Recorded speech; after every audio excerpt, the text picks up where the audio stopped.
పాపపు ప్రేమ విడువక నిలచు పాపము చెందగో నరుడా పాపపు ప్రేమలో విడువక నిలచు పాపము చెందగో నరుడా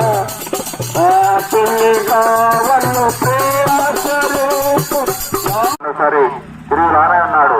ఆయన తీర్పులో వస్తున్నాడు. ప్రతి వానికి పిల్లలు చొప్పున వానికి జీతం ఇచ్చుటకు ప్రతి వారికి జీతం ఇవ్వడానికి యేసు ప్రభు వారు తిరిగి రానే ఉన్నాడు. ఆ రోజు మన పాపను క్షమించబడినట్లయితే పరలోక రాజ్యంలో ఉంటాం. మన పాపను క్షమించబడక పాపంలో జీవిస్తూ ఉన్నట్లయితే నిత్య నరకము తప్పదు. ప్రభు యేసుక్రీస్తునందు విశ్వాసం ఉంచుము, అప్పుడు నీవును నీటి వారును గొప్ప రక్షణ పాపక్షమాపణ జరగాలి.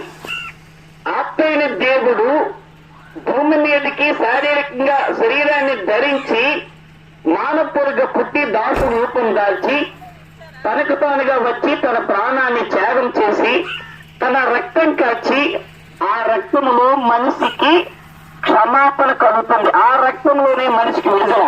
ఆ రక్తం మనిషి పాపాలన్నీ పోతాయి. ఎందుకంటే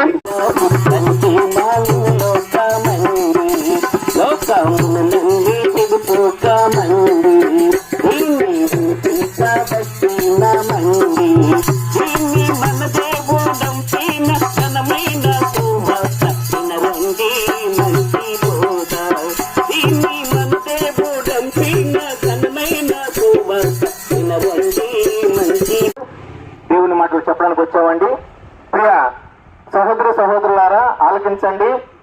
మరి మానవులముగా మనుషులముగా ఈ లోకంలో మనం జన్మించిన తర్వాత మరి మరణించే లోపు కొన్ని రకాలైనటువంటి ప్రయాణాలు మనం చేస్తూ ఉంటాం. ఏమండి, మరి మనం పుట్టినటువంటి ప్రాంతంలోనే మనం ఎప్పుడు కూడా ఉండిపోకుండా వేరే వేరే ప్రాంతాలకి, వేరే వేరే గ్రామాలకి, వేరే వేరే పట్టణాలకి మనం మరి పని కోసము ఎంతో ప్రేమించాడు. ఎంత ప్రేమించాడంటే మానవుని ఆ పాపం నుండి రక్షించుటకు తానే మానవుడు ఈ లోకానికి వచ్చాడు.